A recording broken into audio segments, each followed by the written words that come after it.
de Jesús. Amén. Amén. He titulado esta enseñanza a la expectativa de Jesús. Y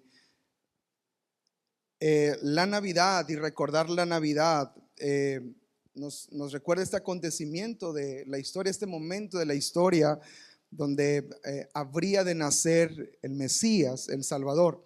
Ahorita estamos en nuestro plan de lectura ya en los últimos capítulos, en los últimos libros de los profetas menores, y acabamos de leer hace poco una profecía acerca del Mesías que habría de nacer entre nosotros, que nacería de seno virginio. Entonces, cuando habla la Biblia acerca de profecías de alguien que habría de liberar, todo el pueblo que escuchaba estas historias y escuchaba estas profecías, para ellos se creaba una expectativa, y por generaciones se habló de un Mesías que habría de nacer.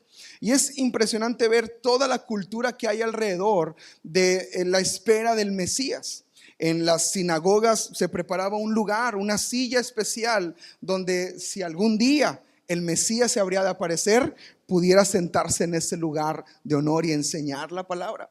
Cuando hay un nacimiento en el pueblo de Israel, había todo un protocolo en caso de que naciera y viniera y se apareciera el Mesías juntamente con el nacimiento del nuevo bebé, porque había una gran expectativa en toda la nación y en todas las personas, y la expectativa iba subiendo al grado en que la nación estaba sufriendo cierta opresión. Por ejemplo, las cosas empezaban a empeorar, y cuando las cosas empezaban a salir mal, la gente tenía una esperanza de esto puede cambiar, esto que está empeorando puede cambiar. Y si las cosas se ponen obscuras y se pone complicada la situación económica o la situación del Estado o la situación familiar, necesitamos una salida. Y entonces la nación se acordaba de las historias de un Mesías que habría de nacer, y había una gran expectativa en la humanidad de aquel que los iba a librar e iba a estar sobre de ellos. Si me acompaña con su Biblia, vamos a leer algunos pasajes de estas expectativas que habría en el Antiguo Testamento. Por ejemplo, en Isaías capítulo 9, versos 6 y 7, un pasaje bastante conocido. Vaya con su Biblia conmigo. Discúlpeme que no les pasé notas de los versículos, pero acompáñenme por favor. Isaías 9, 6 y 7. Porque un niño nos es nacido. Ahora, ¿quién está profetizando esto? Isaías. Son miles de años antes de que viniera el nacimiento de Jesús. Un niño nos es nacido, hijo nos es dado. Lo habla como presente, porque justamente es esto, una profecía. Está declarando lo que vendría a suceder. Y el principado sobre su hombro, y se llamará su nombre admirable, consejero, Dios fuerte, Padre eterno, príncipe de paz. Verso 7, y lo dilatado de su imperio y la paz no tendrán límite sobre el trono de David y sobre su reino, disponiéndolo y confirmándolo en juicio y en justicia desde ahora y para siempre. El celo de Jehová de los ejércitos hará. ¿Cuántos dan gloria a Dios por esa profecía? Ahora, imagínate escuchar esto en un momento de angustia, en un momento de tormento, en un momento de dificultad. Tenemos una esperanza que vendrá un príncipe de paz y su reinado no tendrá fin, será para siempre. Entonces había una expectativa de un Dios fuerte. Versículo 6, lo pueden leer conmigo: de un admirable, de un consejero, de un Dios fuerte, de un Padre eterno, de un príncipe de paz. Y eso creaba una gran expectativa en medio del pueblo. En Jeremías capítulo 23, versos 5 y 6. Jeremías 23, 5 y 6. ¿Lo tiene? ¿Qué dice la palabra? Jeremías 23, 5 y 6. He aquí vienen días, dice Jehová, en que levantaré a David renuevo justo, y reinará como rey, el cual será dichoso y hará ¿qué? Y justicia en la tierra. Imagínate acordarte de esta profecía en momentos de injusticia. Todo lo que hice con tanto esfuerzo, todo lo que construí, vienen los romanos y me lo roban, me lo quitan, ya no es mío. Y había una gran injusticia. Entonces, ¿qué expectación habría en la nación de va a haber un rey que nos va a hacer justicia? ¿Está conmigo? Entonces, hay muchos pasajes similares a estos donde nos habla del Mesías como un Salvador, como un príncipe de paz, como un Dios fuerte. En Isaías capítulo 11, verso 1 al 10, todo es una profecía mesiánica. Pero en Isaías capítulo 11, verso 1 al 10, habla de cómo del retoño de Isaí vendría justicia, paz. Gobernarían con justicia divina. Apúntalo nada más el pasaje. Y todos estos pasajes nos hablan de la esperanza constante que había en la nación. Pero pasaron años y años y años, y pareciera que no venía la respuesta a este anhelo. Cada relato, amados, cuando vamos a la Biblia y vamos al Nuevo Testamento, cada relato del nacimiento de Jesús nos habla de la expectativa. Por ejemplo, los sabios de Oriente, ¿lo recuerdan? Los que algunos les dicen los Reyes Magos, no son Reyes Magos, pero es que así se dice en España, pero eso es una cuestión de cultura. Pero los sabios de Oriente se les dio una revelación que habría de nacer, y ellos van a buscar al rey Herodes, ¿cierto? Y dicen, ¿dónde está el rey? Para que le adoremos. ¿Se acuerda? Y van y lo buscan para adorarle. Se revela también a unos pastores, lo leímos al inicio del culto en Lucas capítulo 2. Vemos la expectativa en Herodes. Herodes se enfurece tanto con esto que quiere matar. ¿Quién es ese rey? ¿Quién es ese rey que se va a levantar y ahora pues yo soy el rey, ¿verdad? Y había una expectativa alrededor. Podemos ver también en el Evangelio de Lucas como en el templo, cuando van a presentar a Jesús, está este ambiente de expectativa cuando dicen es él, ¿verdad? Ana, la profetisa, cómo empieza a alabar a Dios esta mujer. Y hay un texto que quiero que leamos, porque este es el anhelo de una nación. Lo podemos ver en Lucas capítulo 2, verso 25 y 26. Lucas capítulo 2, verso 25 y 26. Dice la escritura: y aquí había en Jerusalén un hombre llamado Simeón, y este hombre justo y piadoso esperaba ¿qué? Esto es el ambiente que había en la nación. ¿Esperaba qué? La consolación de Israel.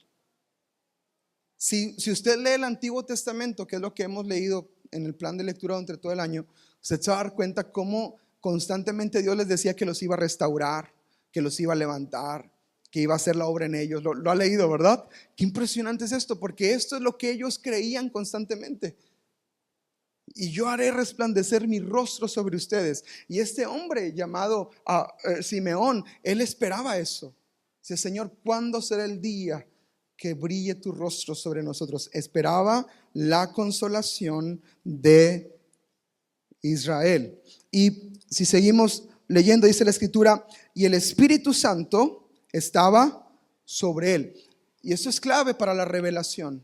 Yo necesito el Espíritu Santo para entender quién es Jesús. Yo necesito el Espíritu Santo para entender quién es Jesús. Y dice el siguiente verso: y le había sido revelado por medio de ¿quién? Del Espíritu Santo, que no vería la muerte antes que viese al ungido del Señor. Y luego vemos la historia que, movido por el Espíritu, va al templo, y en el templo y se encuentra con Jesús, y entonces empieza a proclamar una alabanza impresionante. Pero este es el anhelo de la nación. ¿Cuándo nuestra nación va a ser restaurada? Entonces había una expectativa alrededor del nacimiento del Mesías, del nacimiento de Jesús. Y uno de mis capítulos favoritos de la Navidad no es Lucas ni Mateo, es Juan capítulo 1. La manera en que Juan relata el nacimiento de Jesús, o el que relata que Jesús vino a habitar, es un poema glorioso, hermosísimo. Y me gustaría que lo leyéramos juntos y veamos el nacimiento de Jesús. En Juan capítulo 1, verso 1 al 5. ¿Lo tiene ahí?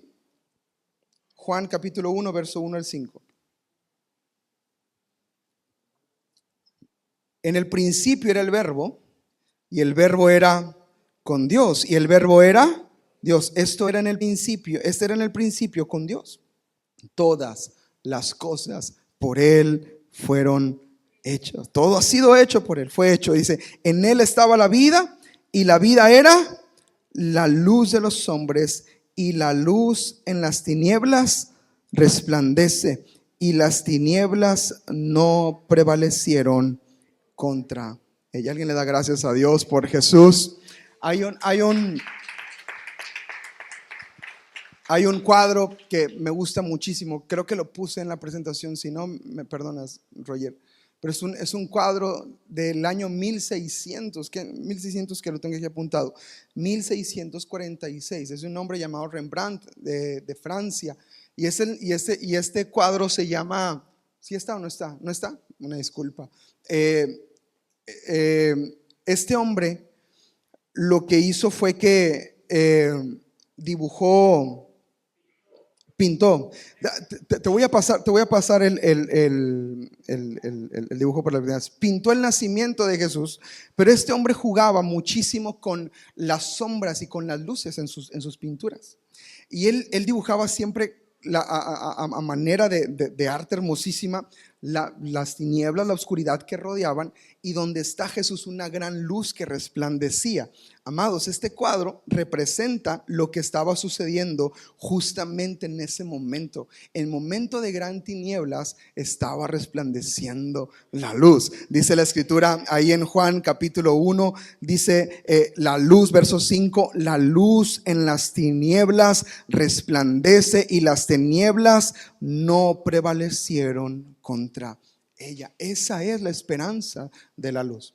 Ese es el cuadro que pinta Rembrandt en el 1646 y se llama Los pastores adorando. Y qué impresionante ver cómo había una gran tiniebla y en medio de ellos nace la luz. Amados, el momento en que nace Jesús es un momento clave en la historia de la humanidad, porque es un momento de muchísima oscuridad. La opresión que había sobre el pueblo de Israel para ese entonces era grosera, era brutal. Si usted ahorita se queja del SAT, no sabe lo que dice. Esos momentos eran horribles. Ahí se pagaba el impuesto del impuesto sobre el impuesto y el impuesto que ya tenía, ¿no? Hoy en día pagamos impuesto por tener carro, pagamos impuesto por tener casa, pagamos impuesto por rentar casa, pagamos impuesto por comprar cosas, hay un impuesto para todo. Bueno, en ese entonces era peor. Y había una opresión del pueblo. Y ellos se sentían en grande angustia y se sentían muy abrumados por lo que estaba sucediendo, y era tiempo de gran obscuridad. Ahora imagínate que en medio de todo nace la esperanza, nace la luz. Seguimos leyendo en Juan capítulo 1, acompáñenme al verso 9, por favor. Ese es el nacimiento de Jesús, aquella luz verdadera que alumbra ¿a quién? ¿Alumbra a quién?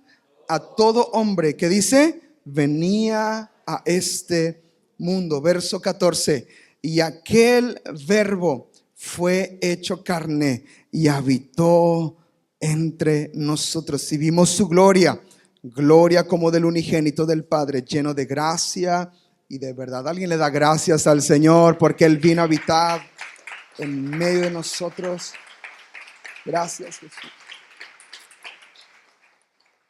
Ahora, si seguimos leyendo Juan capítulo 1, el apóstol Juan da un giro y comienza a hablar de un hombre llamado Juan el Bautista. Y podemos ver en otros relatos de los evangelios que Juan también era un hombre que tenía un llamado de Dios para predicar el arrepentimiento de pecados. Juan era quien bautizaba. Y en Juan capítulo 1 no tenemos el tiempo de leerlo por completo, pero empezamos a ver el testimonio de Juan. Juan empieza a hablar de quién es Jesús. Otro dato interesante acerca de Juan, igual que Simeón, Juan estaba lleno del Espíritu. Entonces Juan sabía quién era Jesús. Cuando Juan dice, he aquí el Cordero de Dios que quita el pecado del mundo, es una revelación del Espíritu que viene sobre Juan. Lo mismo que la revelación que tiene Simeón de que no moriría sin ver antes al Mesías y al Señor. Juan declara en su testimonio que él no era el Cristo. Si lo lee del verso 19 al verso 34, Juan dice, yo no soy el Cristo, ¿verdad? Pero hay uno que vendrá detrás de mí. Es más, Juan dice, yo solo soy una voz que clama en el desierto. Conocemos muy bien la historia, ¿no? Pero Juan apunta a quién es Jesús. Apunta a quién es el Señor. Y aquí es donde quiero entrar en el tema, a la expectativa de Jesús. Hemos hablado de cómo había una gran expectativa en la nación, cómo había mucha expectativa en los hombres. Y podemos ver en los primeros seguidores de Jesús cómo esa expectativa se refleja también. Pero si ponemos atención a detalle, muchos de los que estaban esperando a Jesús se desilusionaron en el proceso o en el camino. Tuvieron una expectativa que no fue cumplida y eso los llevó a o confundirse o qué estaba sucediendo realmente. Y me gustaría que leyéramos algunos pasajes de Juan y vamos a hablar acerca de la expectativa de los hombres que tenían acerca de Jesús, la expectativa de los hombres. Y vamos a ver algunos pasajes de Juan capítulo 1, verso 35 en adelante. Y me gustaría que pongan atención a ciertos detalles muy interesantes del texto. ¿Está conmigo? Juan, cuando da testimonio, dice que es el Cordero de Dios y que es el Hijo de Dios. Y en el verso 35 dice la escritura de esta manera. ¿Lo tiene? Ok, 5 lo tienen. A ver si los demás 86 lo agarran. ¿Listos? ¿Qué dice? El siguiente día, otra vez estaba Juan y 2 de sus discípulos. Atención al detalle. Y mirando a Jesús que andaba por allí, dijo, he aquí el Cordero de Dios. ¿Quién dijo esto? Juan. Lo oyeron hablar los 2 discípulos. ¿Y qué pasó? Ok, hasta ahí. Por medio de la revelación de Juan, otros siguen a Jesús. ¿Está conmigo? Eso es importante. Muchas veces por medio de la revelación que tú tienes de Jesús, otros van a seguir a Jesús. Y es bueno, y es hermoso, pero qué importante que ellos tengan también la revelación de Jesús. Porque tú puedes tener una revelación de Jesús y Juan lo dice con una seguridad. ¿Qué dice? He aquí el Cordero de Dios. Lo escuchan sus discípulos. A ver, yo quiero conocer al Cordero de Dios. Yo quiero conocer ese que tú dices que es el Cordero de Dios. Y si seguimos leyendo se pone mucho más interesante. Dice la palabra, y volviéndose Jesús, va Jesús y lo empiezan a seguir estos hombres. Voltea a Jesús y viendo que le seguían, le dice, como dicen en Colombia, ¿qué más, mijo? ¿Qué buscan? ¿Qué necesitan? ¿Por qué me siguen? En otras palabras. Y ellos le dijeron, fíjense qué interesante las palabras que dicen, rabí, que significa ¿qué? ¿Quién les dijo que era rabí? ¿Quién les dijo que es maestro? Rabí, maestro. ¿En dónde moras? ¿Dónde vives? ¿En dónde estás? Y les dijo el Señor Jesús, me encantan estas palabras, que dice, venid y ved. Fueron y vieron dónde moraban y se quedaron con él aquel día porque era como la hora 10. Entonces había una expectativa en los hombres. Imagínate, aquí el Cordero de Dios. Oye, ¿lo seguimos? Vamos. Y van los 2, ¿no? Y Jesús, ¿qué buscan? Maestro. Como que le salió del alma, ¿verdad? Como que, ¿qué le digo? No le dijeron Cordero de Dios, no le dijeron Hijo de Dios, le dijeron Rabí, maestro. Juan tenía la revelación que él era el Cordero de Dios, pero ellos todavía no tenían esa revelación profunda en sus corazones. Por eso le dicen maestro. Verso 40. Seguimos leyendo. ¿Está conmigo? Andrés, hermano de Simón, era uno de los dos que habían oído a Juan y habían seguido a Jesús. Verso 41, este halló primero a su hermano Simón y le dijo, mira las palabras de Andrés, ¿qué dijo? Hemos hallado al Mesías, que traducido es, ¿quién le dijo que era el Mesías? Esos hombres, con una expectativa, van con él. Acuérdense, Jesús los recibió, Jesús los llevó hasta donde estaba él. ¿Dónde moras? Vengan y vean. Estuvo con ellos, dice que se quedaron con él porque ya era la hora décima, no podían salir en los peligros de la noche. Entonces están ahí con Jesús. Y al día siguiente va y busca a Andrés a su hermano Simón. Encontramos al Mesías. ¿Cuáles eran las profecías del Mesías? Lo acabamos de leer. Nacerá un niño, será su nombre admirable, consejero, Dios fuerte. Imagínate en sus bocas, en su expectativa, qué momento tan glorioso. Lo que tanto esperábamos está sucediendo a mi alrededor. Está pasando en tiempo real. Y le trajo a Jesús. Y mirándolo Jesús le dijo, tú eres Simón, hijo de Jonás, y tú serás llamado Cefas, que quiere decir Pedro. Espérate, es la primera vez que te veo. Y ya el Señor le está revelando quién es Él. Estamos hablando de la expectativa de los hombres. Y hay algo glorioso en este texto. Ellos tenían una expectativa de quién era Jesús, pero Jesús estaba seguro de quiénes eran ellos. Tú eres Simón, será llamado tu nombre Cefas. Si seguimos leyendo, verso 43, encontramos más. Dice la Biblia, el siguiente día quiso Jesús ir a Galilea y halló a Felipe. ¿Y qué le dijo? Sígueme. Y Felipe era de Betsaida, la ciudad de Andrés y Pedro. Y Felipe halló a Natanael y le dijo, hemos hallado a aquel de quien escribió Moisés en la ley, así como los profetas. Pero miren, esta era la expectativa. Y esto era lo que ellos esperaban. Y no era la revelación completa. Y aquí está la clave. Por eso hay que poner atención a los textos y cómo los leemos. ¿Por qué? ¿Qué dice este hombre? Dice, a Jesús, el Hijo de Dios. A Jesús, el gran yo soy. A Jesús, el hijo de José de Nazaret. Y aquí, amados, es donde nos vamos a dar cuenta de cómo había una expectativa en los hombres. Para este punto, tan temprano en el Evangelio, en Juan capítulo 1, ya se le llamó a Jesús maestro, ya se le llamó Mesías y ya se le llamó de quien escriben los profetas y de quien escribe Moisés. Pero la revelación de quién es Jesús viene mucho más adelante. Cuando Jesús dice, tú eres el Hijo de Dios. Y Jesús le dice, esto no te lo reveló ni carne ni sangre, sino mi Padre que está en los cielos. Viene mucho después, no fue ahí. El único que en ese momento tenía revelación del cielo se llamaba Juan. Juan el Bautista. Y él decía, he aquí el Cordero de Dios que quita el pecado del mundo. Él sí tenía una revelación. Pero sucede algo en la vida de Jesús. Sucede algo en la historia de Jesús. Y es que Jesús no vivía para agradar a los hombres. Él vivía para agradar a Dios.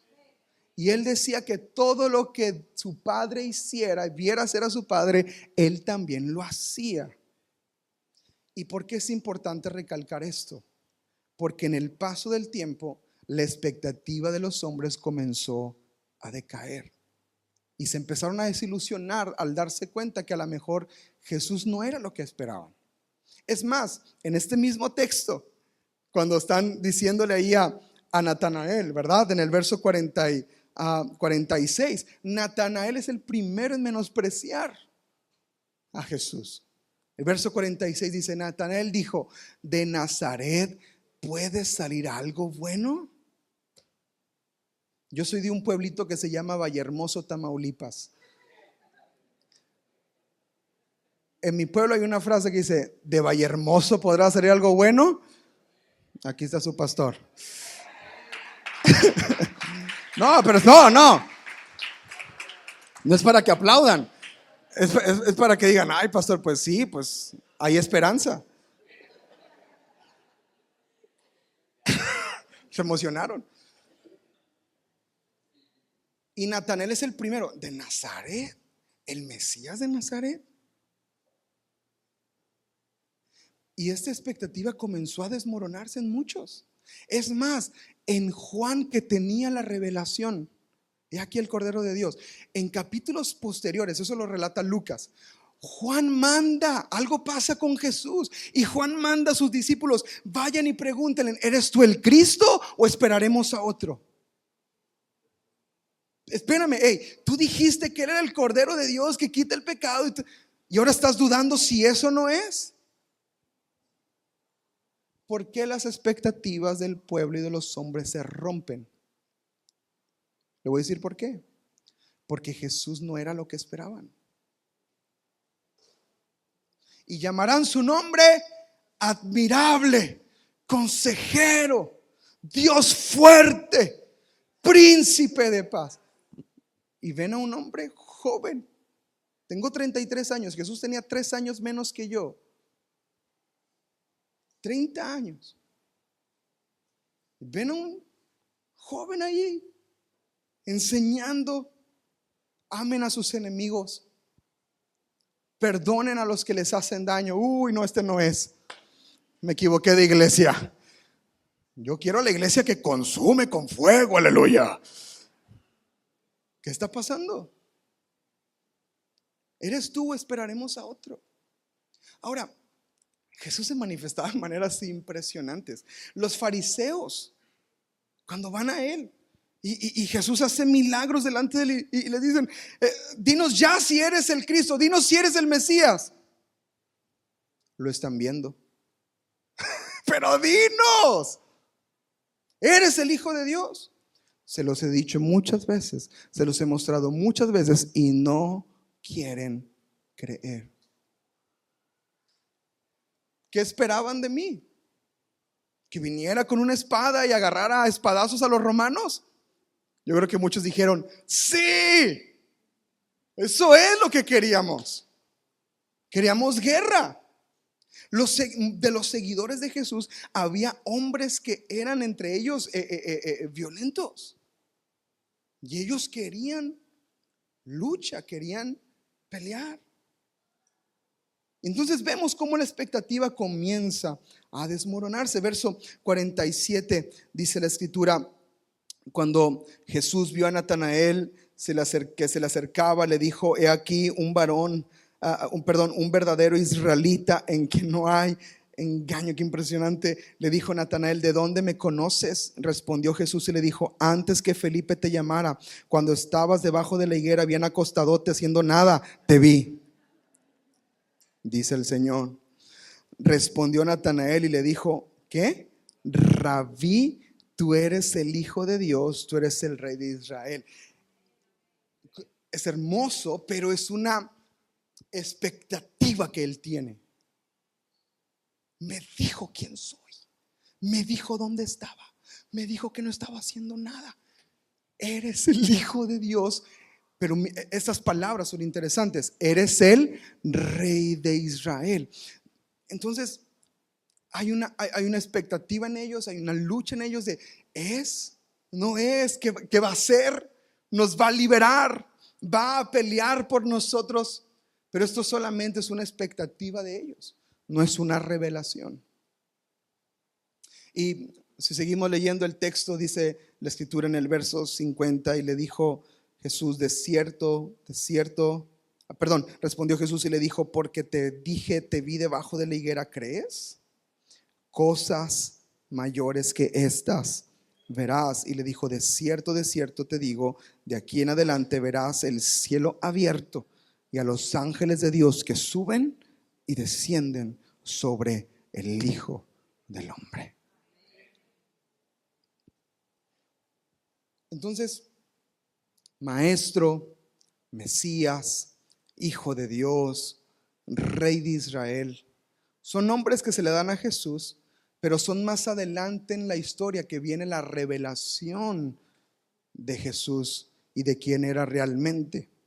Esos hombres aunque dicen la verdad, él era rey, él era rabí, él era maestro, él era hijo de Dios, todo lo que se menciona, la revelación viene mucho más adelante. Estas palabras de estos hombres demuestran la expectativa que tenía el pueblo por un rey, por un salvador, por un Mesías, y lo desesperado que estaban. Cuando va Andrés con su hermano y dice: hemos hallado al Mesías. ¿Qué está diciendo? Ya, listo, se acabó nuestro sufrimiento. Se acabaron los impuestos. Se acabó que nos roben todo lo que tenemos. Y hubo una gran expectativa. Pero esa expectativa, amados, conforme pasa el tiempo, Jesús se encarga de sentar bases en ellos, más allá de lo que ellos esperaban de Él. Jesús les enseña palabras mucho más profundas a ellos, que los iban a cambiar. Y todos hemos lidiado con esto, todos hemos lidiado con expectativas rotas, ¿cierto? Tenemos expectativas. ¿A quién no le pasó que en el intercambio de Navidad de su trabajo, de su escuela, de 500 pesos, 500, y luego el que traía la tacita te empieza a describir: ay, Señor, le toqué al de la tacita, ¿verdad? Esta tacita no te costó 500 pesos. Y te desilusionas, tenías una expectativa de un regalo de 500 y te dan una tacita de 150, gloria a Dios, aleluya. La expectativa de una persona cuando es desilusionada, cuando es rota, no, hace mucho daño en su avance y crecimiento. Una persona que espera algo y no sucede, se desilusiona. Una persona que está esperando que Dios sane a algún familiar y no lo sana, y al contrario muere, crea una desilusión en la persona. ¿Por qué si yo oré para que sanara?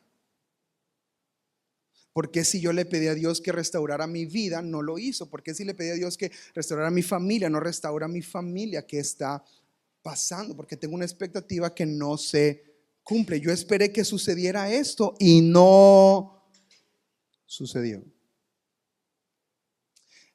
Y hay ciertas expectativas que se rompen. Hablando de matrimonio, en el matrimonio todos nos casamos con una expectativa de ser felices para toda la vida. Pero en algún punto esa expectativa se rompe o no se cumple. ¿Qué sucede con eso? ¿Está bien? ¿Está mal? ¿En qué fallamos? ¿Qué sucedió? Tuve demasiada expectativa, que a lo mejor tuve expectativas que no eran realistas. ¿Qué fue lo que pasó? Porque hubo expectativas tan altas en Jesús y al final sienten que no las cumplieron. Les voy a decir algo glorioso de este texto que estamos a punto de leer. Jesús, cuando se revela a la humanidad, Él se muestra tal y cual es. No hay nada oculto en Él. Pero cuando viene la revelación de quién es Jesús, las vidas empiezan a ser transformadas.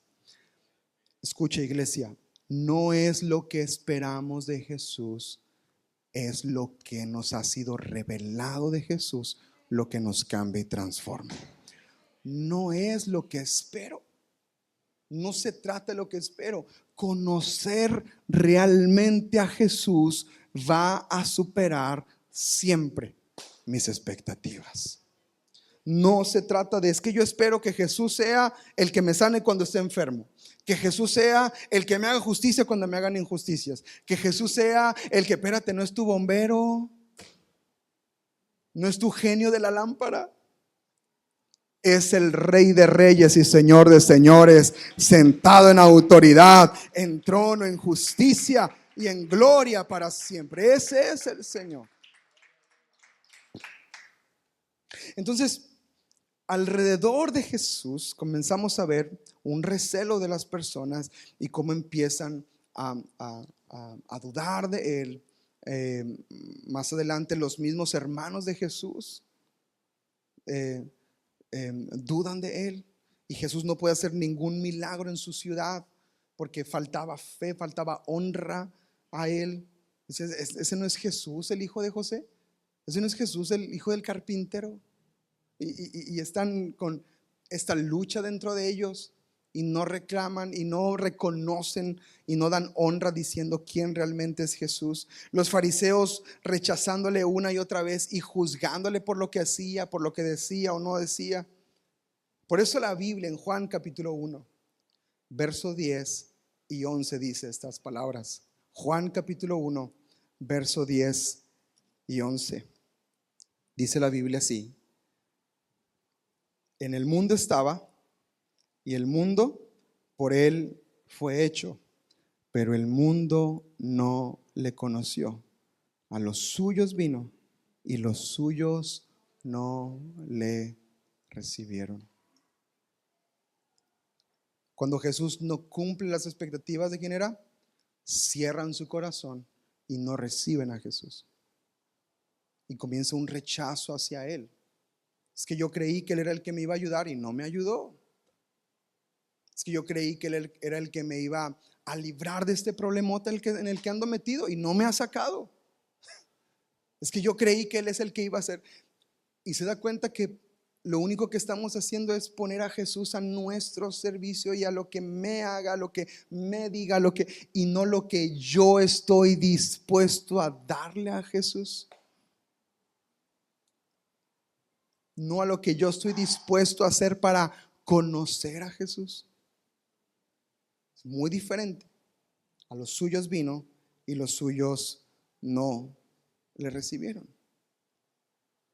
Algunos esperaban un gran rey, esperaban a un hombre de espada, a un hombre de guerra, a un hombre fuerte, brillando en majestad, pero encontraron a un bebé en un pesebre. ¿De Nazaret podrá salir algo bueno? ¿Realmente? ¿Será Él el Mesías? ¿Eres tú el Cristo o esperaremos a otros? ¿Qué expectativa has tenido este año 2024 y no se ha cumplido? ¿Qué esperabas que Jesús o qué esperabas que sucediera que tal vez no sucedió en este año 2024? Yo creo que algunos de los que estamos aquí esperamos algo y no pasó.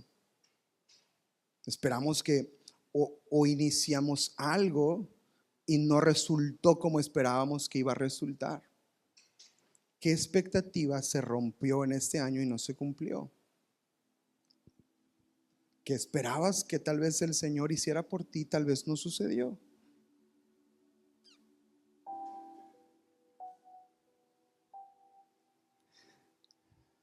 Está bien si nos sentimos desilusionados por un momento, pero no nos vamos a quedar allí, porque la invitación este día es: vamos a conocer a Jesús. Venid y adoremos. Venid y adoremos a Cristo el Señor. Conocer a Jesús va a romper con expectativas. Está bien pedir, está bien acercarse al Señor con humildad y sencillez. Señor, te pido por favor por mi familia, tenemos que hacerlo. Es más, no dejen de orar. Pero hay expectativas que tenemos que aprender a rendirlas delante del Señor. Y por encima de lo que espero, decirle: Jesús, espero esto, pero te quiero conocer a ti. Quiero conocer, quiero verte, quiero estar cerca de ti. Quiero que mi vida pueda estar con entendimiento y revelación de quién eres tú. No quiero decirte Señor porque todos te dicen Señor. Quiero decirte Señor porque eres el Señor de mi vida. No quiero cantarte porque todos te cantan. Quiero cantarte porque te conozco y sé quién eres. No quiero estar en la iglesia sentado porque me dicen que venga a estar sentado en la iglesia. Quiero estar porque te quiero conocer, Señor. Sí, tengo muchas expectativas, pero te quiero conocer. Y por encima de todo, Señor, te quiero a ti. Y aquí es donde el texto da un giro hermosísimo. Juan capítulo 1, verso 12 y 13, cantábamos que el mundo acepte a su rey con gratitud y honor, ¿cierto? Cuando cantábamos hace un momento, por eso dice la Biblia en el verso 12, mas a todos los que le recibieron, a los que creen en su nombre, les dio potestad de ser hechos hijos de Dios. Cuando dicen amén, los cuales no son engendrados de sangre, ni de voluntad de carne, sino voluntad de Dios. A los que le recibieron, a los suyos vino, pero los suyos no le recibieron. Pero los que sí le recibieron, los que dejaron a un lado las expectativas, dijeron: te quiero conocer. Los que abrieron su corazón delante de él, el Espíritu vino y les fue revelado quién era.